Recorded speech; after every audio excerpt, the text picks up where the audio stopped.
ये चीज समझने की जरूरत है। और अब विपक्ष को घर नहीं बैठना चाहिए, तुरंत एक हफ्ते के अंदर अंदर उन्हें सब बैठकर रणनीति बनानी चाहिए और उसके अकॉर्डिंगली काम करना चाहिए। तो आप पश्चिम बंगाल की क्या बात कर रहे हो? पश्चिम बंगाल का भविष्य गर्त में जाना ही जाना है। अब उनके पार्टी को वहां तोड़ने की बात की जा रही है, सब कुछ की जा रही है। इसके साथ साथ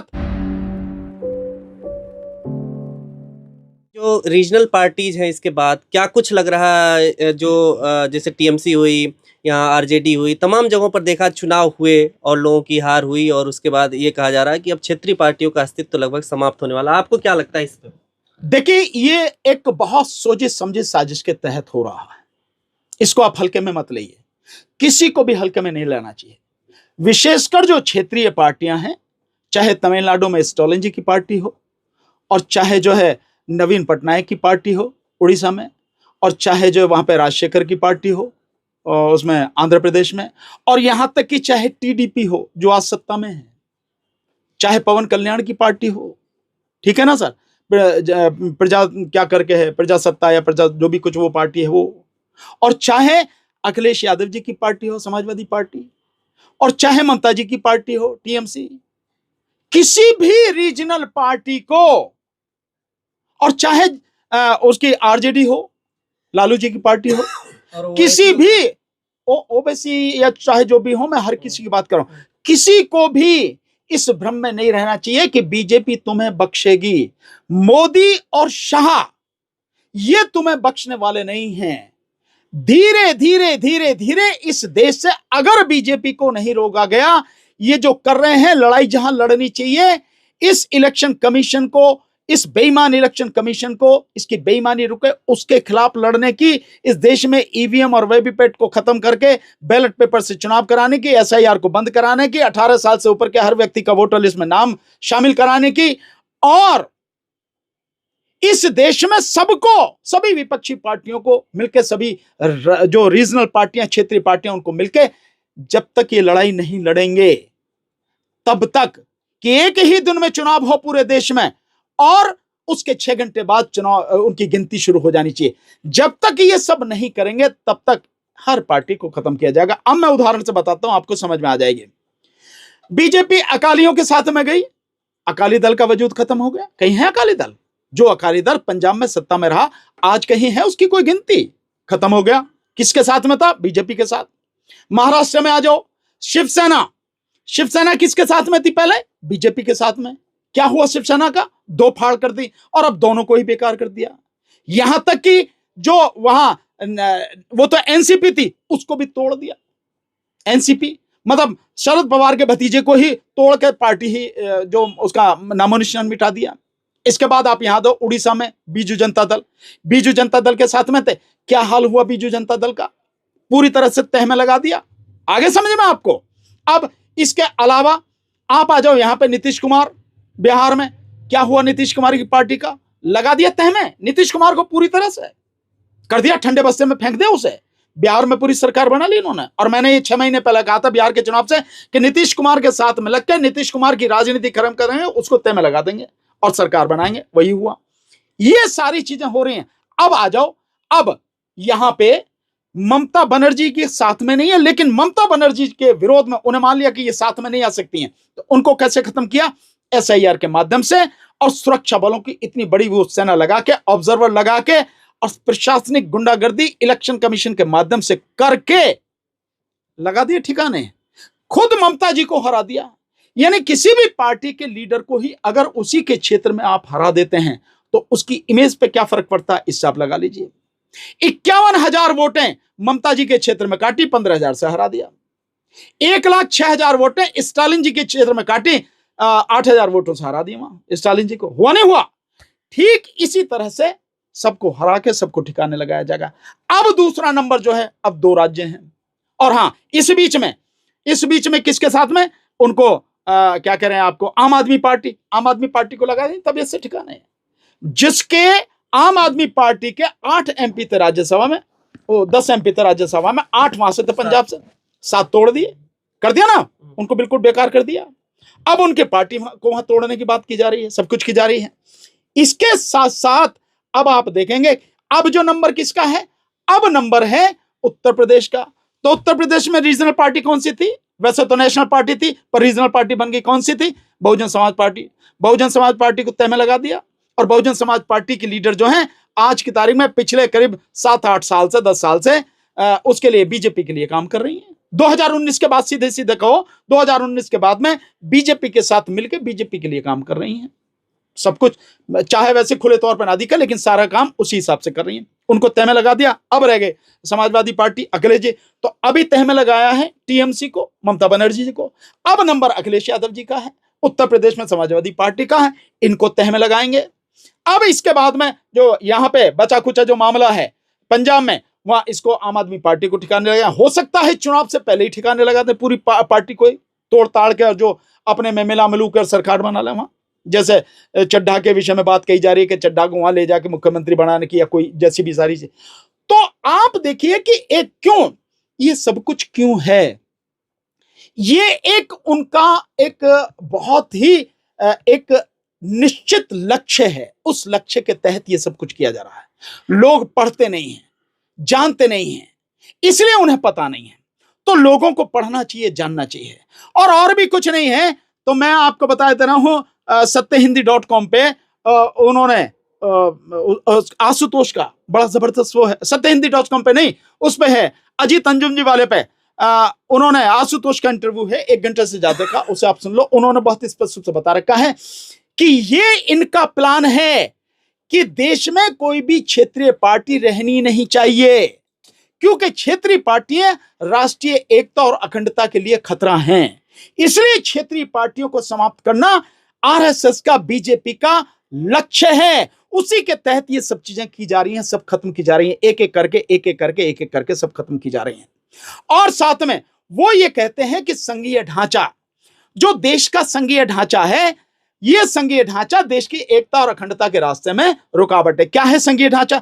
संघीय ढांचा ये है भारतीय संविधान के अनुसार कि केंद्र में एक सरकार, केंद्र की सरकार, और अलग अलग राज्यों में राज्यों की सरकारें, और राज्यों की सरकारें अपने क्षेत्र में काम करेंगे, उनके अपने विषय हैं जो संविधान की 7वीं अनुसूची में राज्य सूची के अंतर्गत दिए गए हैं, और 7वीं सूची में ही जो संघ सूची है, सूची नंबर 1, उसमें केंद्र के विषय दिए गए। तो केंद्र अपने विषयों पर काम करेगा, राज्य अपने विषयों पर काम करेंगे, इनमें आपस में विधायी शक्ति का बंटवारा है। यह संघीय ढांचा है, इसको तोड़ा नहीं जाएगा। लेकिन दीनदयाल उपाध्याय और ये जो गोलवलकर, ये इनके हिसाब से संघीय ढांचा देश की एकता के लिए खतरा है, तो संघीय ढांचे को खत्म किया जाए। वो ये कहते हैं, गोलवलकर ये कहता है कि भाई एक देश, एक सरकार, एक संसद, एक नेता हो गया। तो एक देश हो गया, एक नेता हो गया, एक पार्टी हो गई, एक सरकार हो गई, और एक संसद हो गई। तो विधानसभाएं कहां है इसमें? कहीं भी नहीं। तो संघीय ढांचे को खत्म करना और इसीलिए क्षेत्रीय पार्टियों को खत्म करना, ये बाकायदा इनके आरएसएस के सिद्धांतों में लिखा हुआ है। विपक्ष को यह समझने की जरूरत है, पढ़ने की जरूरत है, इस चीज को जानने की जरूरत है। और वो सारा काम अपने उसी एजेंडे, बंच ऑफ थॉट्स में जो लिखा हुआ है, गोलवलकर ने जो किया है, हेगड़ेवार ने जो कह रखा है, दीनदयाल उपाध्याय ने जो कह रखा है, उसी के एजेंडे के तहत ये सारे काम कर रहे हैं। इसलिए क्षेत्रीय पार्टियों को खत्म किया जाएगा। तो क्षेत्रीय पार्टियों को अगर बचना है तो क्षेत्रीय पार्टियों को इकट्ठा होना पड़ेगा, साथ में होना पड़ेगा, और कांग्रेस को भी साथ में होना पड़ेगा। और कांग्रेस को यह समझना पड़ेगा कि कांग्रेस को जहां क्षेत्रीय पार्टी एक ऐसी मजबूत, जैसे मान लीजिए आप बंगाल के, पश्चिम बंगाल की बात करें, तो पश्चिम बंगाल में ममता बनर्जी जो है, उनकी पार्टी मुख्य रूप से मुकाबला भी उन्हीं के और बीजेपी के बीच में था। तो कांग्रेस को यह चाहिए था कि कांग्रेस को साफ कहना था ममता जी से कि हम यहां नहीं लड़ेंगे, आप लड़िए, हम पूरी सपोर्ट आपके साथ करेंगे, हमारा जो भी आपको सदुपयोग करना है आप कीजिए, आपके लिए रैली करनी है, कुछ भी करना है, मीटिंग करनी है, हम करेंगे, लेकिन हम इसमें लड़ेंगे नहीं, आपको सपोर्ट करेंगे पूरा। ये काम करना चाहिए था, पूरे विपक्ष को वहां जाना चाहिए था। जब वोटें कभी कटी 27 लाख वोटें, तो विपक्ष को वहां जाके बैठ जाना चाहिए था। ये सब हुआ नहीं। इसी तरह से और जगह करना है। कांग्रेस के पास में कितने राज्य हैं जिन राज्यों में कांग्रेस के अलावा कोई और है ही नहीं, उन राज्यों में कांग्रेस को काम करना चाहिए। जैसे आप देखें मध्य प्रदेश में, राजस्थान में है, छत्तीसगढ़ में है, कर्नाटक में है, तेलंगाना में है, आंध्र प्रदेश में है, आपके केरल में है, आपके उड़ीसा में है, तमिलनाडु में भी आप हो, तमिलनाडु में आप डीएमके को सपोर्ट कर सकते हो, या और आप इधर देखिए हिमाचल में आप हैं, पंजाब में आप है, इतने स्टेट आपके पास में, इन स्टेटों में आप मजबूती से लड़िए, बाकी स्टेट में जहां रीजनल पार्टी बहुत मजबूत है पूरी तरह से उसको सपोर्ट कीजिए, दिखाइए ना बड़ा दिल। अगर आप बीजेपी को रोकना चाहते हैं, बीजेपी को सत्ता से हटाना चाहते हैं, तो ये सब मिलकर काम करना पड़ेगा। अगर आपका दिल इतना बड़ा नहीं है, अगर आप भी तंग नजरिया हैं, आप भी हर जगह अपने कैंडिडेट खड़ा करेंगे, तो बीजेपी को तो मौका मिलेगा। यही तो वो चाहती है और यही तो आप कर रहे हो, बिना उसके कहे ही आप उसके लिए काम कर रहे हो। नतीजा आपके सामने, जो भी वोटें कटेंगी वो सारी वोटें कट के अल्टीमेटली फायदा किसको होगा? बीजेपी को। नुकसान किसको होगा? विपक्ष को नुकसान होगा। ये चीज समझने की जरूरत है। और अब विपक्ष को घर नहीं बैठना चाहिए, तुरंत एक हफ्ते के अंदर अंदर उन्हें सब बैठकर रणनीति बनानी चाहिए और उसके अकॉर्डिंगली काम करना चाहिए और अदालतों का भरोसा छोड़ के जन आंदोलन के लिए काम करना चाहिए। जन आंदोलन खड़ा करना चाहिए, देश की जनता को बुलाना चाहिए और जब तक ये गंदगी साफ ना हो सड़क पर रहना चाहिए। विपक्ष को ये काम करना चाहिए, नहीं तो तमाम क्षेत्रीय पार्टियां साफ हो जाएंगी। 2029 तक ज्यादा से ज्यादा अगर किसी को सांस लेने का मौका मिलेगा 2029 तक, 2029 का प्रोग्राम जैसा बीजेपी कर रही है, अगर वो सफल होगी तो उसके बाद सारी पार्टियां साफ हो जाएंगी, कोई बचेगा नहीं। अपने आप को चाहे जो जितना बड़ा पहलवान समझ रहा, कोई सरकार बनने के बाद क्या भविष्य देखते हैं बंगाल का? कोई भविष्य नहीं, अंधकार, देश का ही भविष्य अंधकार में। तो बंगाल का, पश्चिम बंगाल का भविष्य कहां से जब वो रहेगा भाई? जब देश का 12 साल से देश में राज कर रही है ना, तो देश का ही भविष्य गर्त में डाल दिया इन्होंने, अंधकार में ढकेल दिया इन्होंने। तो आप पश्चिम बंगाल की क्या बात कर रहे हो? पश्चिम बंगाल का भविष्य गर्त में जाना ही जाना है, दुर्गति होनी ही होनी है। लेकिन कह रहे हैं जैसे शुरू हो गई है, घुसपैठिया रोकेंगे। घुसपैठिया कौन है? अगर घुसपैठिया, तो अब तक एक भी SIR में जितने निकाले हैं, एक भी आदमी घुसपैठिया नहीं है, एक भी, नॉट अ सिंगल। 91 लाख वोटें जो काटी है उनमें एक भी घुसपैठिया नहीं। तो घुसपैठिया कहां है? ये सब झूठ का प्रचार किया जा रहा है, सारा सब कुछ है। तो और दूसरी बात, जहां जहां जिन राज्यों में बीजेपी की सरकार है वहां बताओ आप कौन सा डेवलपमेंट है, क्या अच्छा काम हुआ है? एजुकेशन पे क्या हुआ, रोजगार पे क्या हुआ, हेल्थ में क्या हुआ है, मजदूरों की स्थिति में क्या हुआ है, बेरोजगारी खत्म हुई क्या, महंगाई खत्म हुई क्या, क्या डेवलपमेंट हुआ है? कुछ डेवलपमेंट नहीं, सिवाय गुंडागर्दी के, सिवाय सांप्रदायिकता के, लोगों को मारने काटने के अलावा और क्या काम हुआ है? कुछ भी नहीं। और जो काम हुआ है वो ये काम हुआ है कि पूरे देश को अडानी को दिया जा रहा है। अभी मैं सुन रहा था शीतल पी सिंह साहब की जो वो थी, वो बता रहे हैं कि देश में इतनी जमीन अडानी को दे दी गई है जितनी टोटल बिहार की जमीन है। इतनी जमीन एक आदमी को दे दी गई, यानी एक आदमी को इतनी बड़ा इलाका आपने दे दिया गया। ये देश के, तो ये हो रहा है। और क्या हो रहा है? अपने यारों को सब कुछ बनाया जा रहा, उनकी झोली भरी जा रही है, देश को पूरी तरह से कंगाल किया जा रहा है। देश की 125 करोड़ की आबादी आज की तारीख में गरीबी की रेखा से नीचे जीवन जी रही है। यह हालत है। अगर प्रधानमंत्री का जो बयान है, डबल इंजन की सरकार बनने के बाद फायदा होगा। प्रधानमंत्री की बात का कोई मतलब ही नहीं है।